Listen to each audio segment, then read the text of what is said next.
Olá, gente, tudo bom? Aqui é o professor Hermano e nesse vídeo nós vamos fazer a correção das atividades de história do sexto ano referente à videoaula 2, fontes históricas. Vamos lá então? Vamos ver se vocês acertaram. No exercício número 1, na atividade 1, perguntava: o que é história? Na sua opinião, qual que é a importância da história para a humanidade? Então era mais ou menos pessoal, mas a resposta tinha que ter mais ou menos um norte, né? Ela tinha que seguir uma certa ideia. Então vocês tinham que ter colocado mais ou menos que história é o quê? Uma ciência que estuda os acontecimentos do passado, que ela se preocupa em analisar os fatos que já ocorreram. E ela é importante porque ela analisa de forma crítica esses acontecimentos, ela investiga, ela colabora para compreender a realidade usando os acontecimentos do passado. Então eu deixei aqui na tela um exemplo de como essa resposta poderia ter sido mais ou menos, né? Não poderia fugir muito disso, ok? Vamos para a atividade 2, então.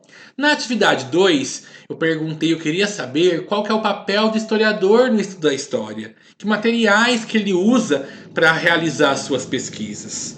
Então, o papel do historiador é o que? Investigar, é interpretar de forma crítica os acontecimentos, é buscar resgatar a memória do passado, a memória da humanidade, para compreender o que o homem fez, o que o homem transformou ao seu redor, o que ele utiliza então para pesquisar as suas coisas, para descobrir o que houve no passado. Ele utiliza as fontes históricas, que foi o tema da nossa videoaula. Então, assim, teve gente que deu exemplos de objetos. Ah, eles usam livros, eles usam fósseis, usam documentos. Tudo bem, são. Vocês foram mais específicos. Mas quem citou então que eles usam as fontes históricas para realizar a pesquisa também está correto, ok? Vamos para a atividade 3, então.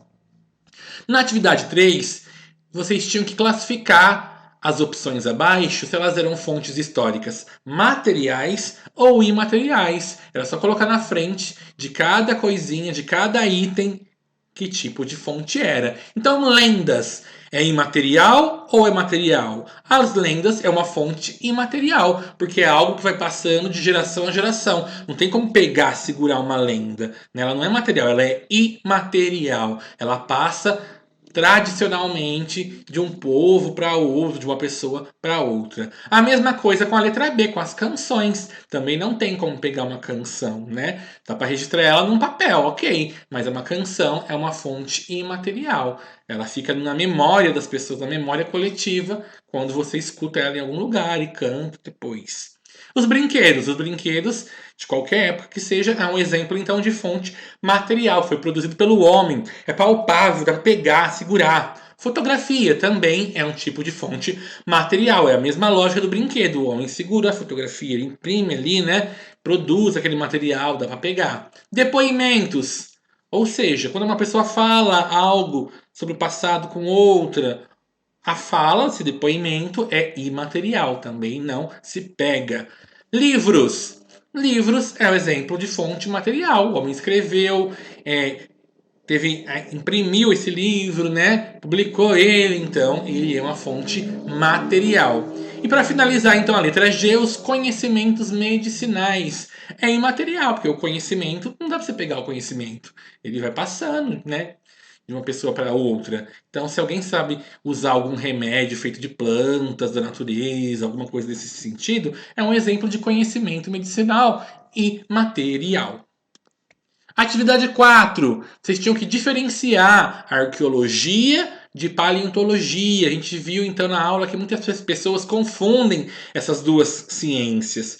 E aí vocês tinham que dar exemplos de quais são os objetos de estudo dessas duas ciências. Então olha lá, a arqueologia, ela é a ciência que estuda as culturas, os modos de vidas dos humanos, das sociedades humanas que tiveram no passado ou no presente. E elas analisam o que a arqueologia? Os objetos materiais, as coisas que aquele homem produziu na sua época. E também a arqueologia até estuda fósseis, mas se for fósseis, o que? Fósseis humanos, das pessoas. Tem que ser as coisas relacionadas à sociedade, à cultura humana. Já a paleontologia, ela pesquisa o quê? Os animais, os restos de animais, de vegetais, que foram preservados em fósseis. Então, por exemplo, um fóssil de um dinossauro, ou de um animal da megafauna, uma preguiça gigante, são objetos de estudos dos paleontólogos, né? Pesquisar os animais de outras épocas através de fósseis. A atividade 5, vocês tinham que escolher uma daquelas várias disciplinas que ajudam a história, que nós vimos na videoaula 2, e falar qual delas vocês acharam mais curiosa, mais interessante. Por quê, né? Explicar o motivo. Então, assim, era uma resposta pessoal. Tinha que escolher uma e justificar porque achou aquela mais interessante. De exemplo, eu coloquei a numismática, que é aquela que estuda as moedas que foram produzidas em cada época. Eu acho interessante guardar, colecionar moedas e entender como que elas influenciaram aquela época. Por que, que ela tem aquele desenho? Representa o quê? Qual que é aquela história que essa moeda traz? Para finalizar, então, a atividade 6, vocês tinham que considerar os tipos de fontes históricas, que a gente estudou na aula, procurar objetos na casa de vocês que representassem, então, dois tipos diferentes dessas fontes históricas, e aí, agindo como um historiador, vocês tinham que extrair, tirar informações daquele objeto, tipo, quem que fez ele? Para que ele é usado? Quando que ele foi feito? Para que ele servia? Fazer um breve relato, escrever um resumo dessas informações, né, dessas investigações que vocês fizeram sobre esses dois objetos. Então aqui eu coloquei um exemplo de uma atividade que foi enviada por um dos alunos dos sextos anos. Então olha lá, esse aluno escolheu um quadro e escolheu uma boneca. E aí ele colocou então quando que esses quadros e essa boneca foi feito, para quem usava, para que servia. Então olha lá, o quadro ele colocou assim: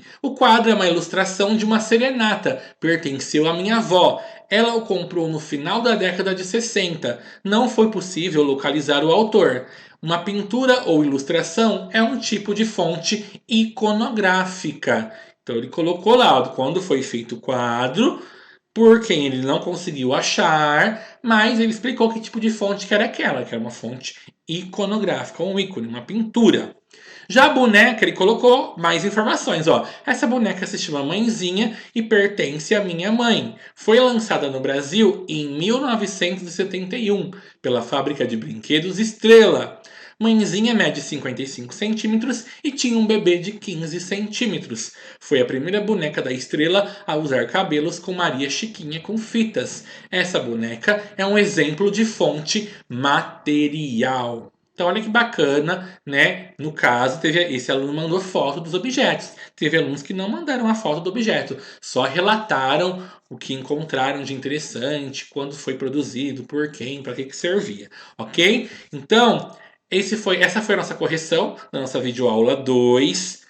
Espero que vocês acompanhem e arrumem os possíveis erros ou equívocos que vocês tenham cometido nas respostas de vocês.